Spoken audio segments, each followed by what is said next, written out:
بسم اللہ الرحمن الرحیم الرحمن علم القرآن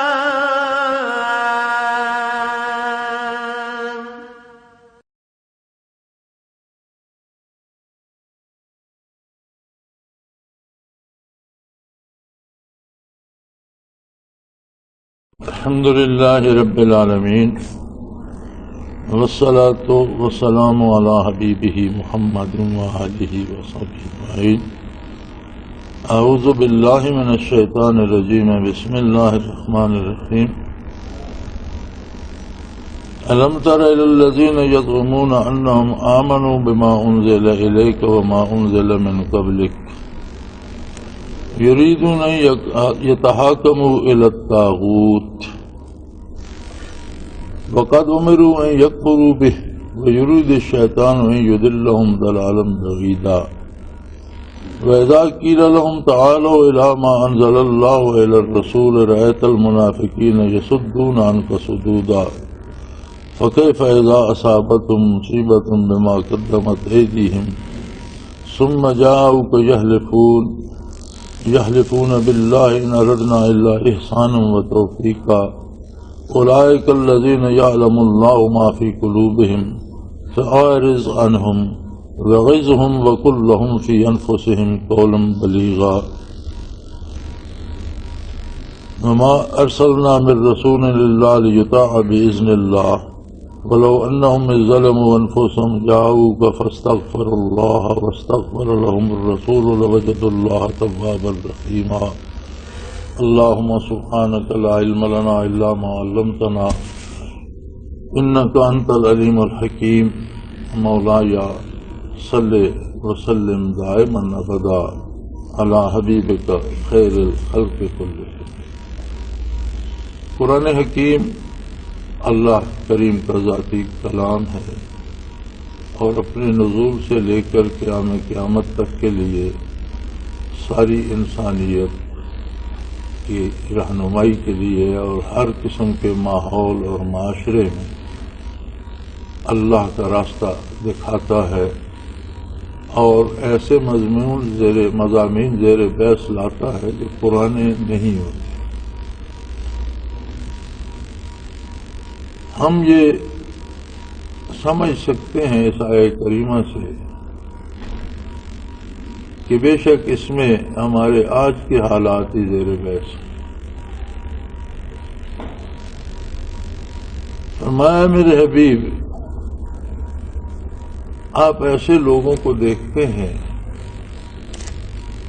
جو دعویٰ تو یہ کرتے ہیں کہ جو کچھ آپ پر نازل ہوا وہ ہم مانتے ہیں، اس پر ایمان لاتے ہیں، اور جو آپ سے پہلے کتابیں نازل ہوئیں ان کو بھی اللہ کی کتاب مانتے ہیں، ان پر ایمان لاتے ہیں۔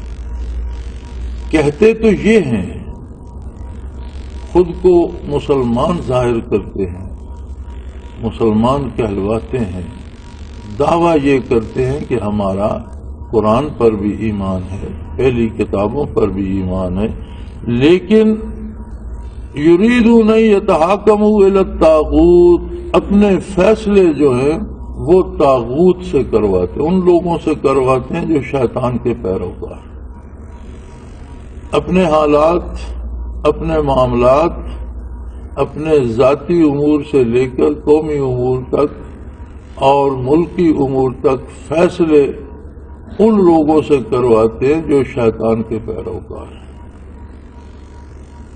وقد امروا ان یکفروا بہ، حالانکہ اللہ کا حکم یہ ہے کہ شیطان کی اور شیطان کے پیروکاروں کی بات نہ مانی جائے،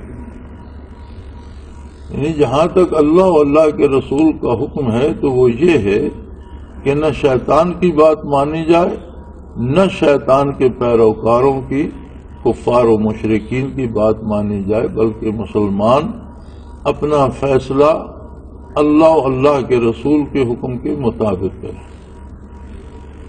لیکن یہ ایک عجیب قوم ہے جو یہ دعویٰ کرتے ہیں کہ ہم اللہ پر ایمان لاتے ہیں، ہم مسلمان ہیں، حضور کو خاتم النبیین مانتے ہیں، قرآن کو اللہ کی کتاب مانتے ہیں، بلکہ کہتے ہیں کہ ہم جو پہلی کتابیں نازل ہوں، جو پہلے انبیاء تشریف لائے، سب پر ایمان لاتے ہیں۔ زبان سے یہ کہتے ہیں، لیکن عملاً ان کا ارادہ یہ ہوتا ہے کہ ہم فیصلے وہ نافذ کریں یا وہ فیصلے کروائیں جو کافروں کو پسند، بلکہ کافروں سے فیصلے کرواتے ہیں۔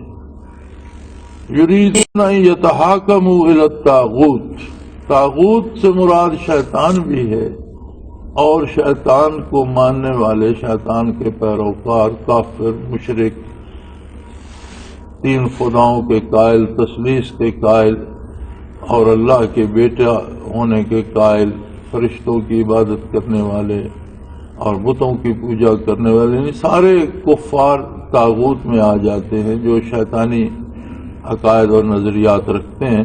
تو فرماتے ہیں یہ کیسے مسلمان ہیں کہ دعویٰ اسلام کا کرتے ہیں، کہتے ہیں قرآن کو مانتے ہیں، پہلی کتابوں کو بھی مانتے ہیں، تو پھر قرآن کے فیصلے پہ عمل کیوں نہیں کرتے؟ پھر اپنے فیصلے کفار سے، مشرکین سے اور ان لوگوں سے کراتے ہیں جو مجسم شیطان ہیں، طاغوت ہیں۔ حالانکہ انہیں حکم یہ ہوا ہے ان یکفروا بہ، کہ ان کی بات نہ مانے، وَيُرِيدُ الشَّيْطَانُ أَن يُضِلَّهُمْ ضَلَالًا بَعِيدًا، اور جب یہ اپنے فیصلے شیطان کے پیروکاروں کے پاس لے جاتے ہیں تو شیطان یہ چاہتا ہے کہ ان سے ایسے غلط فیصلے کرائے کہ یہ راہ ہدایت سے بہت دور چلے جائیں، دور دراز کی گمراہی میں پھٹک جائیں۔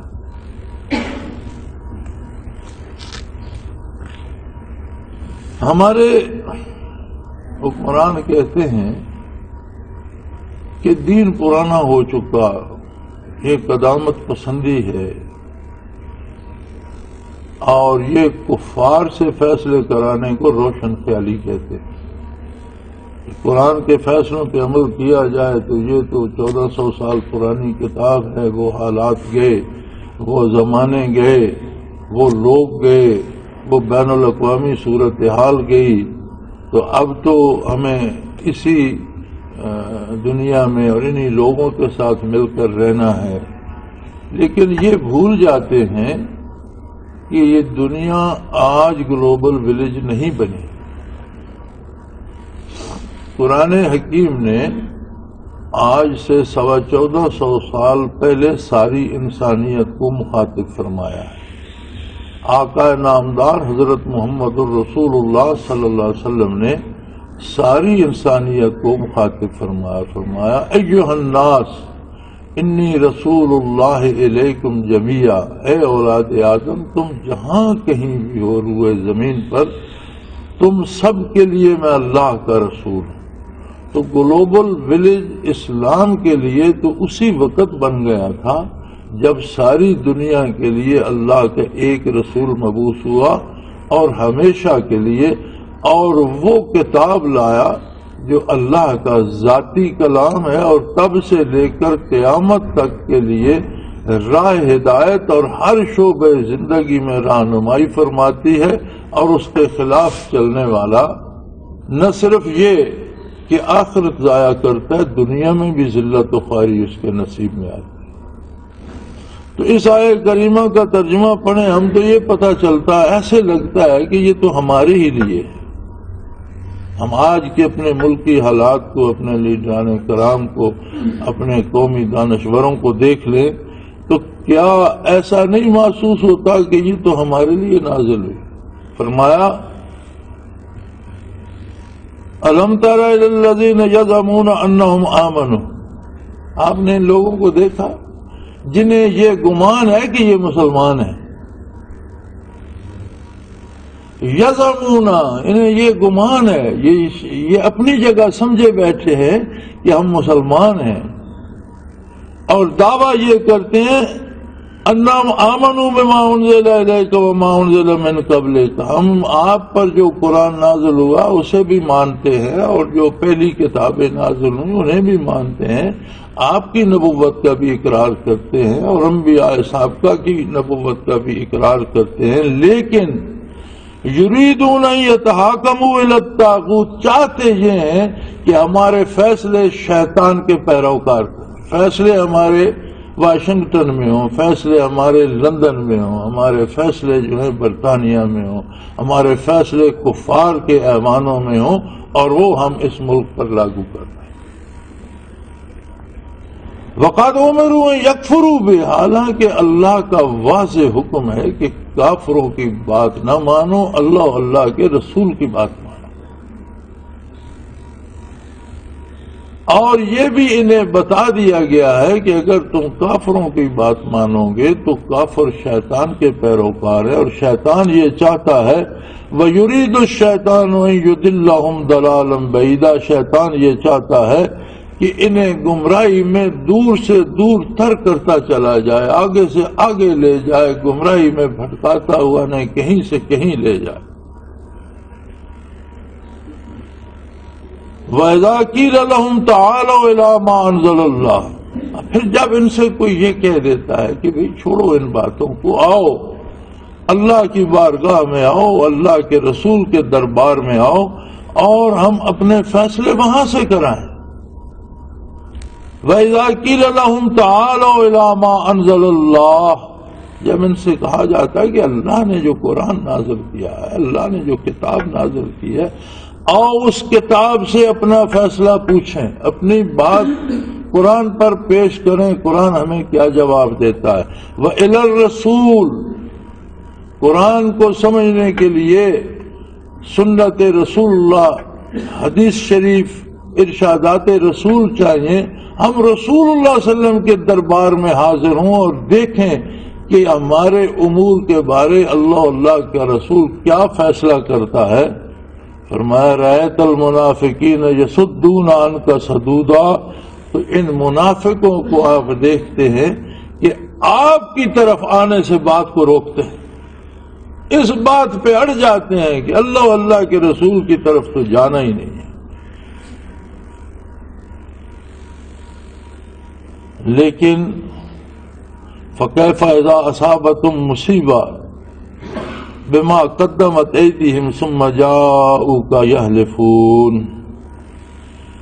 جب ان پر افتاد پڑتی ہے اپنے ان غلط فیصلوں کی وجہ سے، جب ان کے غلط فیصلے ان پر الٹ جاتے ہیں، ان کی حکومتیں چھن جاتی ہیں، ان کا اقتدار چھن جاتا ہے، ان کے تختے الٹ دیے جاتے ہیں، تو یہ ان کے ساتھ کیوں ہوتے ہیں؟ ان پر ایسی مصیبت کیوں ہوتی ہے کہ انہیں لوگ تخت سلطنت سے اتار کر زنجیریں پہنا کر جیلوں میں بٹھا دیتے ہیں؟ ایسا کیوں ہوتا ہے؟ فرمایا اذا اصابتم مصیبتم بما قدمت ایدیہم، اپنے کرتوتوں کی وجہ سے، جو ان کا کردار ہے اس کا نتیجہ یہ ہوتا ہے کہ ان پر مصیبت آ جاتی ہے۔ اس وقت کیا کرتے ہیں جب مصیبت میں پھنس جاتے ہیں، جب یہ جیلوں میں بیٹھے ہوئے روٹی کے ٹکڑے کو ترس رہے ہوتے ہیں، جب ان کی جیل کی کوٹریوں میں سانپ چھوڑ دیے جاتے ہیں اور بچھو چھوڑ دیے جاتے ہیں اور یہ راتوں کو سو نہیں سکتے، تو اس وقت یہ کیا کرتے ہیں؟ ثم جاؤک یحلفون، پھر یہ آپ کو یاد کرتے ہیں، آپ کی بارگاہ میں دوڑتے ہیں، اللہ کی قسمیں کھاتے ہیں، جی جو ہو گیا اللہ کی قسم ہم آپ کی اطاعت کریں گے، آپ کے حکم کے مطابق کریں گے۔ یحلفون باللہ ان اردنا الا احسانا و توفیقا، ہم نے جو فیصلے کیے کہتے یہ ہیں اللہ کی قسم ہے، اللہ کے رسول، ہم نے جو فیصلے کیے ہمارا ارادہ یہ تھا کہ اس سے کوئی بھلائی کا پہلو نکل آئے اور قوم کی بہتری ہو۔ بھلا بتاؤ، یہ آیت 1400 سال پرانی لگتی ہے؟ مجھے تو ایسا لگتا ہے کہ ہمارے حالات دیکھ کر نازل ہوئی، اور قرآن کریم کا اعجاز یہی ہے کہ یہ پرانا نہیں ہوتا، یہ اللہ کا کلام ہے، اور اس کی جس کسی نے تفسیر لکھی ہے، کم از کم 2 لاکھ سے زائد تفسیریں طبع ہو چکی ہیں قرآن کریم کی، اور غیر مطبوعہ کی تعداد کوئی نہیں جانتا۔ جس کسی نے تفسیر لکھی ہے وہ کبھی پرانی نہیں ہوتی، جس کسی نے اس کی شرح لکھی ہے وہ پرانی نہیں ہوتی. جو ارشادات رسول کریم ہے صلی اللہ علیہ وسلم وہ پرانے نہیں ہوتے، اور جو اللہ کا کلام ہے یہ پرانا نہیں ہوتا. جب اٹھا کے دیکھے وہ آپ کے حالات حاضرہ پہ بحث کر رہا ہوتا ہے.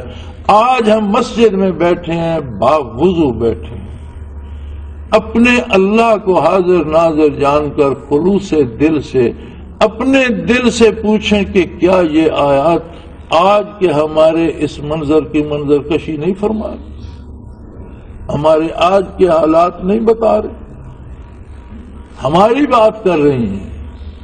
کہ کہنے کو یہ کہتے ہیں ہم آپ پر ایمان لائے، ہم قرآن کو مانتے ہیں، ہم مذہب کو مانتے ہیں، ہم پہلی کتابوں کو مانتے ہیں، ہم رسول اللہ صلی اللہ علیہ وسلم کو اللہ کا آخری نبی مانتے ہیں، اللہ کی عظمت کے قائل ہیں، ہم مسلمان ہیں.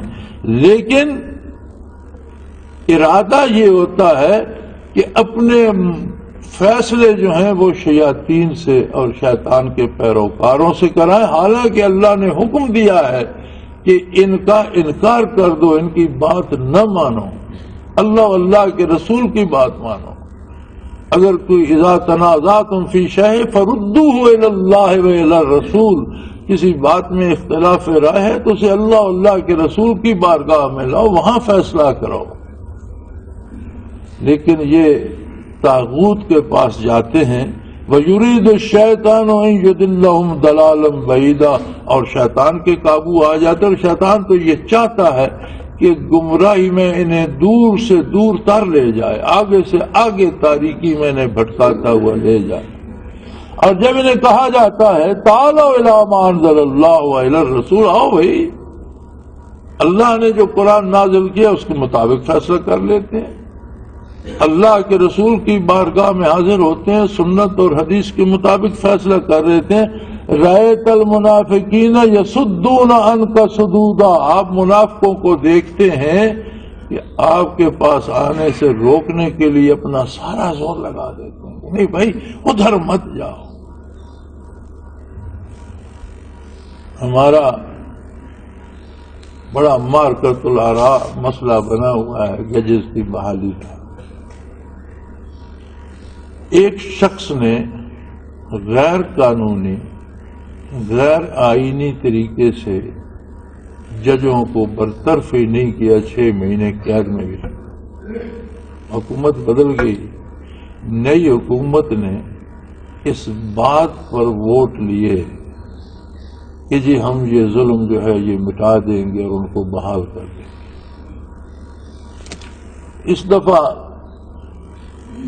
ووٹوں کا جو ٹرن اوور تھا، یعنی جتنے لوگوں نے ووٹ دیے، اتنے ووٹ میری یاداشت میں پاکستان بننے سے لے کر آج تک لوگوں نے پول نہیں کی. ہمارا تو یہ 25-26% لوگ ووٹ دیتے تھے، بلکہ پچھلے الیکشن میں تو 15-16 پر آ گئے. اس میں 60% سے زیادہ لوگوں نے ووٹ دیا.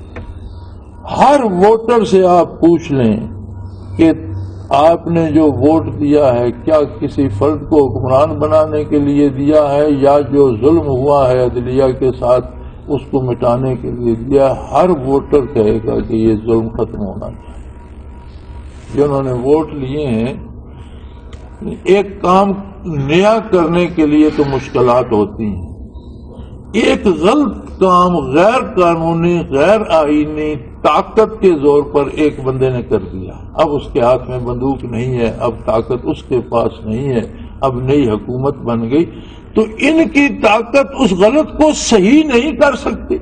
اس کے لیے اب قانونی مشورے ہو رہے ہیں، آئینی ماہرین. کس نے آئینی ماہرین سے مشورہ کیا تھا ججوں کو برطرف کرنے کے لیے؟ یعنی غلط کام کرنے کے لیے مشورے کی نہیں طاقت کی ضرورت ہے، تو غلط کو صحیح کرنے کے لیے بھی مشورے کی نہیں قوت ایمانی کی ضرورت ہے، ارادے کی ضرورت ہے.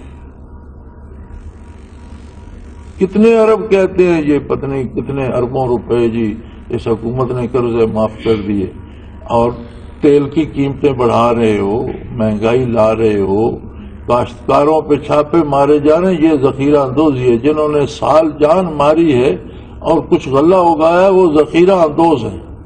اور جو پچھلے 5 سال سے خرید کر وسط ایشیا تک سمگل کرتے رہے، وہ ذخیرہ اندوز نہیں ہے، وہ چھاپے مارنے والوں کے سربراہ ہیں۔ تو آپ اس طرح کرو گے تو آئندہ لوگ گندم بیجنا چھوڑ دیں گے۔ اور وہ جو اربوں معاف ہوئے وہ وصول نہیں ہوتے، وہ کیوں نہیں وصول کرتے ہو؟ جن کے معاف ہوئے وہ پھر اسمبلی میں بیٹھے ہیں، ان سے کون وصول کرے؟ یہ تو بتاتے ہیں حکمران کہ اربوں معاف ہو گئے جی، اور ملک کنگال ہو گیا اور مہنگائی ہو گئی، تو وہ اربوں واپس لے لو نا۔ ان کے پاس کوٹھیاں ہیں، کاریں ہیں، بنگلے ہیں، 3-3 4-4 ہزار مربع زمین ہے، اور ان سے واپس لے لو، ان کی زمینیں نیلام کر دو، کوٹھیاں نیلام کر دو، ان سے پیسے قوم کے واپس لو، بجائے ان سے واپس لینے کے غریب پر مزید چڑھائی کی جا رہی ہے کہ اس کی کھال اتارو۔ یہ کیا ہے؟ یہی بات تو قرآن کریم بتا رہا ہے کہ دعوے اسلام کے کرتے ہیں، جب فیصلے کی باری آتی ہے تو کفار سے فیصلے کراتے ہیں، اور جب کہا جائے کہ آؤ بھائی اللہ و اللہ کی بارگاہ میں آ کر فیصلہ کریں تو یہ منافق، یہاں قرآن نے کہا ہے ایسے لوگوں کو رأیت المنافقین، ان منافقوں کو آپ دیکھتے ہیں یہ سارا یصدون عنک صدودا، سارا زور لگا دیتے ہیں کہ نہیں بھائی اس طرف نہیں جانا، ساری زندگی دین کی مخالفت کرتے ہیں، جب مر جاتے ہیں تو شہید ہو جاتے ہیں۔ کیسی عجیب بات ہے کہ زندگی میں دین پہ طنز کرتے ہیں، زندگی میں دین کا نام لینے والے کو دہشت گرد کہتے ہیں، زندگی میں نماز پڑھنے والے کو باغی کہتے ہیں، دہشت گرد کہتے ہیں، مٹا دو، مار دو، قتل کر دو، مساجد اجاڑ دو۔ اسلامی ریاست میں مساجد کو اور طلباء کو اور پڑھنے والی ہزاروں بچیوں کو توپوں کی نظر اور بموں کی نظر اور گیس شیلز کی نظر کر دیا گیا، اور ایسے بم مارے گئے جن سے فضا میں آگ پیدا ہو جاتی ہے، ساری عمارتیں اور بندے جل کر راکھ ہو۔ کہاں؟ اسلام آباد، شہر کا نام ہے اسلام آباد، جہاں مساجد برباد کی جا رہی ہیں،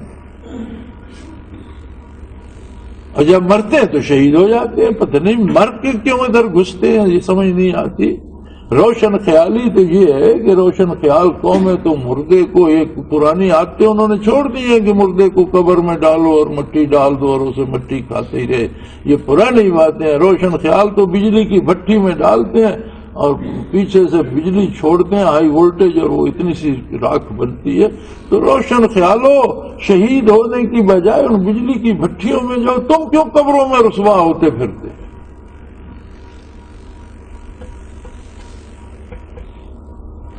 فَكَيْفَ إِذَا أَصَابَتْهُم مُّصِيبَةٌ بِمَا قَدَّمَتْ أَيْدِيهِمْ، آخرت تو آخرت، دنیا میں بھی آپ دیکھتے ہیں کہ جب ان سے اقتدار چھن جاتا ہے، ان پر مصیبت پڑتی ہے، حکومتیں چلی جاتی ہیں، انہیں جیلوں میں ٹھونس دیتے ہیں،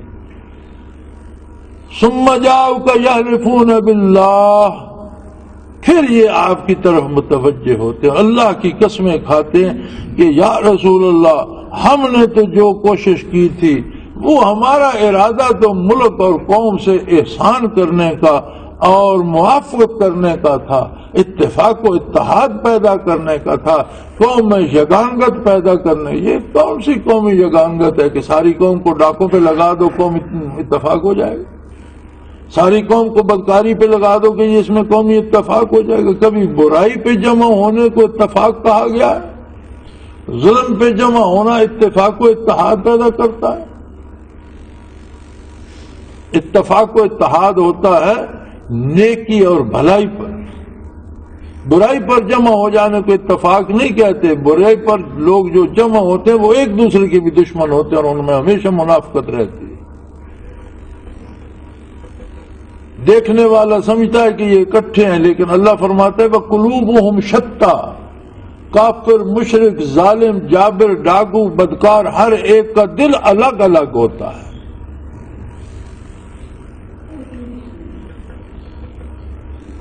اولئک الذین یعلم اللہ ما فی قلوبہم، فرمایا میرے حبیب یہ ایسے لوگ ہیں ان کے دل کی گہرائیوں میں جو کچھ ہے اسے اللہ جانتا ہے۔ یعنی جو اللہ کریم جانتا ہے وہ لوگوں پہ ظاہر نہیں ہے، ورنہ لوگ تو ملک چھوڑ کر بھاگ جاتے، لوگ انہیں دیکھ کر گلیاں خالی کر دیتے کہ یہ کون سی نسل کے درندے آ رہے ہیں۔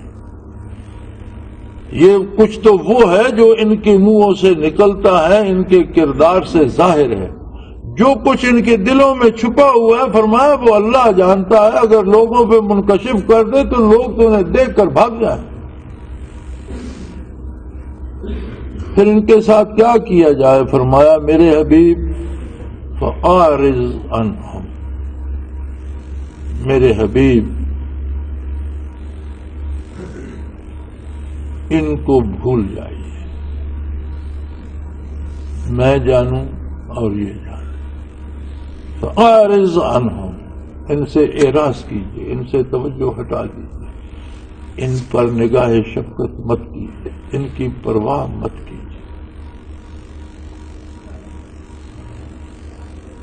اور جو شخص اس آیت کی زد میں آ گیا، جس سے اللہ کریم اپنے حبیب صلی اللہ علیہ وسلم کو فرما رہے ہیں کہ اعراض کریں، دنیا و آخرت میں اس کے لیے کوئی جائے پناہ نہیں۔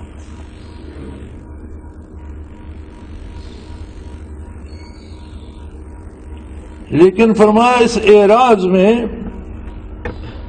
ایک بات جاری رکھیے، ان کی پرواہ مت کیجیے، ان پر شفقت مت فرمائیے، یہ اس قابل نہیں ہے۔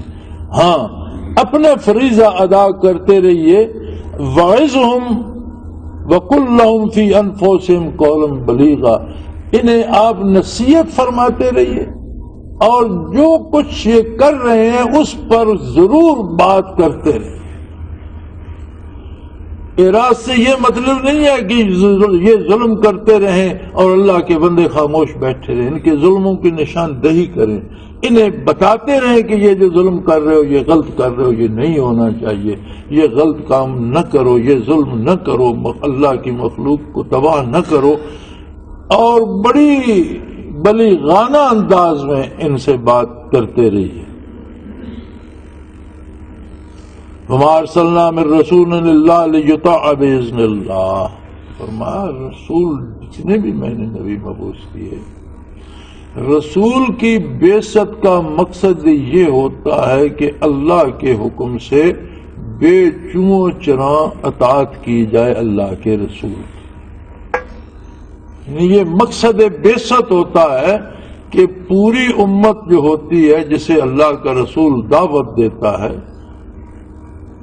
امت دعوت ساری انسانیت، امت مسلمہ جس نے قبول کیا وہ مسلمان ہے، اور مسلمانوں میں وہ بھی ہیں جو کہتے ہیں قبول کیا، دل سے انہوں نے مانا نہیں، وہ منافقین، اور منافقین اللہ کے قانون کے مطابق، قرآن کے مطابق فرمایا کفار سے بدتر ہیں۔ ان المنافقین فی الدرک الاسفل من النار، دوزخ کے نچلے درجے میں کافروں سے نیچے منافقین کو رکھا جائے گا، اور حدیث شریف میں آتا ہے کہ کافروں کے زخموں سے جو پیپ اور خون بہے گا وہ منافقین کی غذا ہو۔ یہ اتنے بدتر لوگ ہیں کہ انہیں کافروں سے بھی نیچے رکھا جائے گا۔ فرمایا وَمَا أَرْسَلْنَا مِن رَّسُولٍ إِلَّا لِيُطَاعَ بِإِذْنِ اللَّهِ، ہر نبی، ہر رسول اس لیے بھیجا گیا ہے کہ امت دعوت اللہ کے حکم سے بے چوں چراں اس کی اطاعت کرے، اس کی بات مانے، اس کے حکم کی تعمیل کرے، اور ساتھ یہ رعایت رکھی گئی ہے وَلَوْ أَنَّهُمْ ظَلَمُوا أَنفُسَهُمْ، اگر یہ کتنا بھی جرم کر چکے ہیں، اپنے آپ پر کتنا بھی ظلم کر چکے ہیں، چونکہ ہر جرم اپنی ذات پر ظلم کرنے کے مترادف، ہر گناہ اپنے آپ پر ظلم کرنا ہے، کیونکہ سزا تو خود کو بھگتنی پڑے گی۔ سو فرمایا جتنا بھی ظلم اپنے پر کر چکے ہیں، جاؤ کا کتنے گناہ کر چکے ہیں، کتنا ظلم کر چکے ہیں، لیکن پھر بھی ایک دروازہ توبہ کا کھلا ہے، اور توبہ کا دروازہ یہ جاؤ کا آپ کی بارگاہ میں حاضر ہو جائے، یا رسول اللہ بہت ظلم ہوئے، بہت زیادتیاں ہوئی، ہم سب کچھ چھوڑ کر آپ کے قدموں میں آ گئے، آپ کی بارگاہ میں حاضر ہوں۔ واستغفر لهم الرسول، اور پھر اللہ کا رسول ان کے لیے اللہ سے بخشش طلب کرے، اس خلوص سے حاضر ہوں، اس درد سے حاضر ہوں، اس دل کی اس گہرائی سے حاضر ہوں کہ اللہ کے رسول کے دستے کرم اٹھ جائیں ان کی بخشش کے لیے، اور اللہ کا حبیب ان کے لیے اللہ سے بخشش طلب کرے۔ لوجد اللہ توابا رحیما، تو آپ دیکھیں گے اللہ کیسا توبہ قبول کرنے والا اور کتنا بڑا رحم کرنے والا ہے، ان بڑے بڑے مجرموں کو بھی بخش دے گا، انہیں توفیق ہدایت دے دے گا، انہیں نیکی کی توفیق دے دے گا، ان کے کردار کی اصلاح ہو جائے گی، ان کے اعمال سدھر جائیں گے۔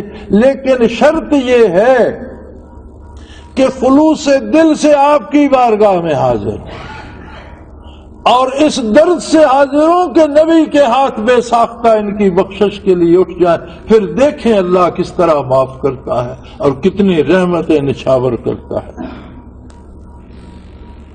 پھر اس سے آگے جو فرمایا وہ اس سے بھی سخت ترین بات، فرمایا ان سے یہ نہیں ہوتا، یہ نہیں آنا چاہتے، اب یہ رسماً اور رواجاً حج اور عمرے کرتے ہیں، قوم کے پیسوں پر جہاز بھر کے لے جاتے ہیں، لوگ بھوکے مر رہے ہوتے ہیں، یہ ان کے پیسوں پہ حج اور عمرے کر رہے ہوتے ہیں، اپنے حواریوں کو بھی لے جاتے ہیں اور وہاں بھی اکڑ دکھاتے ہیں، اور واپس آ کر کہتے ہیں میں نے میرے لیے کعبے کا دروازہ کھلا، میرے لیے روضہ رسول کا دروازہ کھلا، میں نے کعبے کے چھت پہ چڑھ کے نعرہ مارا، میں نے یہ کر دیا، یعنی اس میں بھی عجز و نیاز اور اللہ سے توبہ کا سوال پیدا نہیں ہوتا، اس پر بھی اکڑ دکھاتے، اس پر بھی ناز کرتے ہیں۔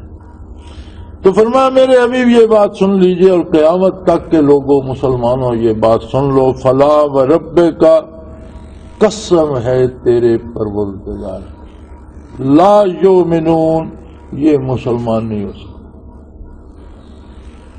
تیرے پروردگار کی قسم ہے میرے حبیب، یہ مومن نہیں ہو سکتے، یہ مسلمان نہیں ہو سکتے، یہ اسلام قبول نہیں کر سکتے۔ یا اللہ بالکل دروازہ بند ہو گیا یا کوئی راستہ ہے؟ فرمایا ایک راستہ ہے، حتی یحکموک فیما شجر بینہم، ایک راستہ ہے کہ یہ اپنے سارے فیصلے محمد الرسول اللہ کی بارگاہ سے کروائیں تو میں انہیں مسلمان مان لوں، صرف ایک راستہ ہے، ورنہ تیرے پروردگار کی قسم، اللہ نے اپنی قسم کھائی، اپنے اسم ذات کی قسم کیوں نہیں کھائی؟ رب کی قسم اس لیے کھائی کہ رب اور پروردگار وہ ہوتا ہے جو تربیت کرتا ہے، پالتا ہے، جو نظام کو چلاتا ہے، یہ صفت ربوبیت ہے اللہ کی۔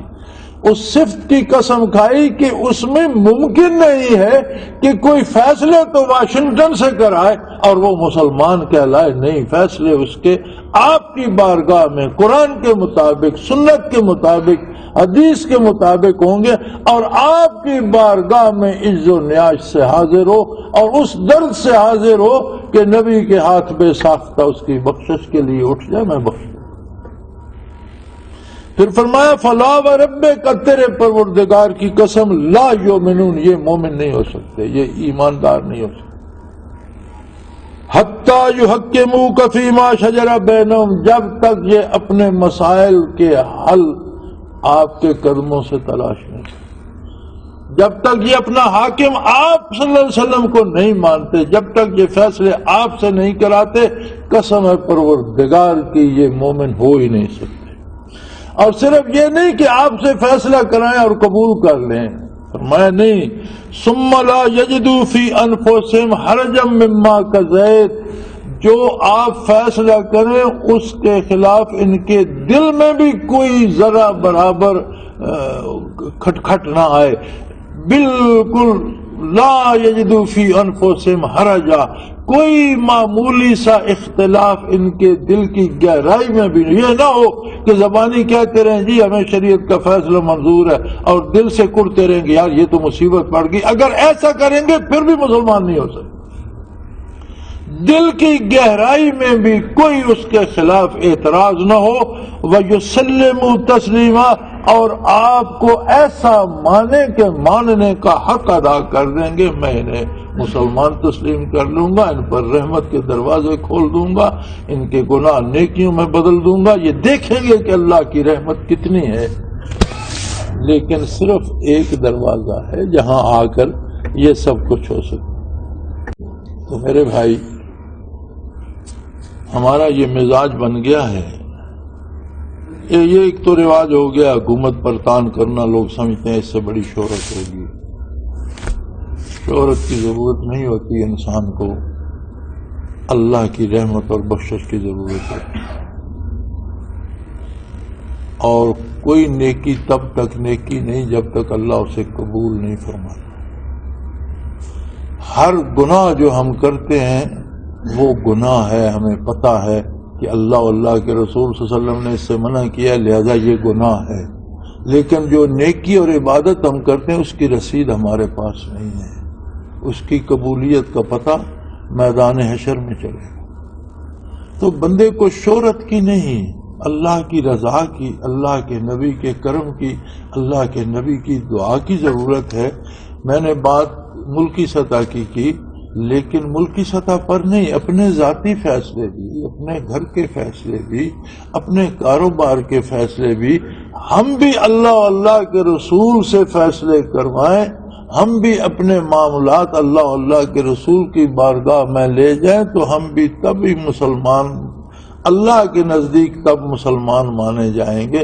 دنیا میں تو ہر کوئی دعویٰ رکھتا ہے اور دنیا سے چلا جاتا ہے. جانے والے کا معاملہ رب العالمین کے ساتھ ہے.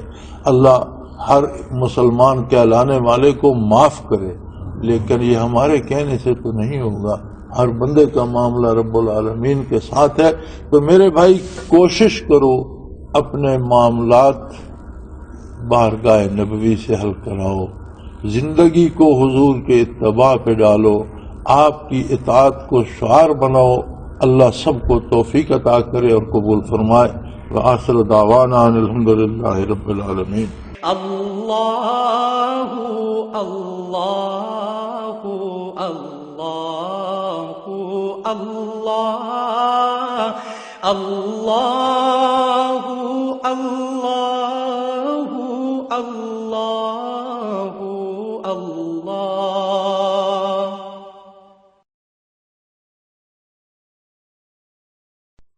حضرت امیر محمد اکرم آبان مد ذلہ العالی دارالعرفان منارہ ضلع چکوال میں سالہ سال سے قرآن و حدیث کے اوپر خطابات کر رہے ہیں اور سلسلہ نقشبندیہ اویسیہ کے مطابق لوگوں کو ذکر الہی کی تربیت دے رہے ہیں. وہ قرآن پاک کی تفسیر ترتیب وار بیان کر رہے ہیں. تفسیر قرآن کو وہ موجودہ ملکی اور بین الاقوامی حالات کے مطابق بیان کرتے ہیں. موٹر وے سے کلر کہار کے انٹرچینج سے نکلتے ہوئے کلر کہار کی جھیل سے ہوتے ہوئے میانی، بوچھال اور نور پور سے گزرتے ہوئے دارالعرفان منارہ پہنچ سکتے ہیں. حضرت امیر محمد اکرم آوان نے بچیوں اور بچوں کی دینی اور دنیاوی تعلیم کے لیے سقارہ اکیڈمی کے نام سے ایک درسگاہ بھی قائم کی ہے، جس کا افتتاح ملک پاکستان کے صدر جنرل محمد ضیاء الحق نے اپنے دست مبارک سے کیا تھا. وہ تمام احباب جو اسلام کی طلب رکھتے ہیں ان سے گزارش ہے کہ دارالعرفان منارہ ضلع چکوال میں امیر محمد اکرم آبان صاحب کے خطابات سے مستفید ہوں. وہ ہر جمعے کو نماز سے پہلے بیان فرماتے ہیں. ہر ماہ کی پہلی اتوار کو ماہانہ اجتماع ہوتا ہے جس میں آپ خصوصی خطاب فرماتے ہیں اور پاکستان کے چاروں صوبوں سے احباب اس اجتماع میں شرکت کرتے ہیں. اس کے علاوہ یہاں سال میں 2 مرکزی اجتماعات بھی ہوتے ہیں. ایک رمضان المبارک میں اعتکاف کا اجتماع اور دوسرا جولائی اور اگست میں 40 دن کا اجتماع ہوتا ہے جس میں روحانی تربیت کی جاتی ہے. اپنا خون سیماب دے کر اتنا ہم کر جائیں گے، نام آقا کا چمن میں پھر رقم کر جائیں گے.